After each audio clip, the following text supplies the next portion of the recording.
There, guys.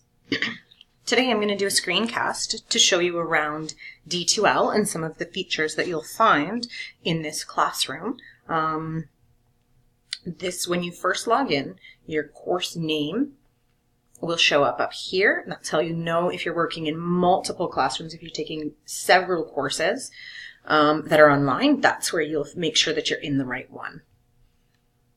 When you come over here, when you first log on, this will be blank, but your name will be there. If you click on that and go to Profile, it'll take you to this screen where it will let you change or upload a picture. You can change your contact information or update any of the personal information that you want your instructor to use for your course. We'll go back to the home screen. This will appear. So this is the news feed, and this is the daily or weekly information that your instructor, myself in this case, will want you to see. So anytime I have announcements for the class, as soon as you log in, you'll find them there. So in this case, we're welcoming you to D2L, your first time logging in, and then updates will always be right here. Calendar, any due dates that your instructor puts into D2L, it will organize them for you here.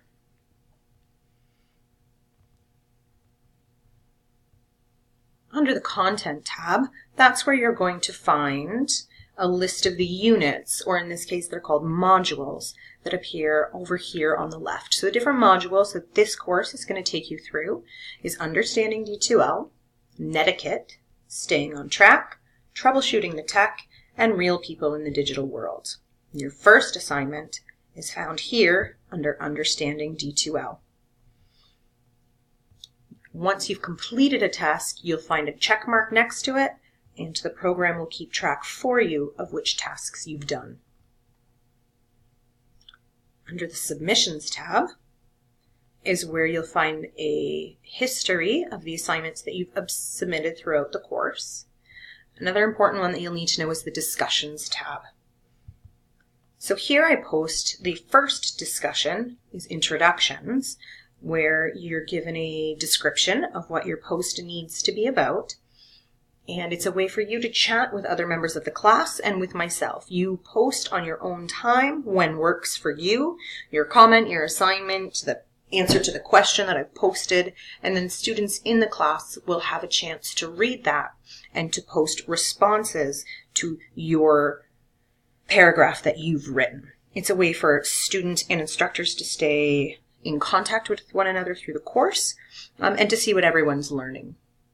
We are not going to be doing much with the chat, the checklist, or the quiz, or the class list features. You will at different times. You might have online quizzes that you'd find at this tab, or a checklist of assignment requirements. For the purpose of this course, we're going to be using these 4 buttons.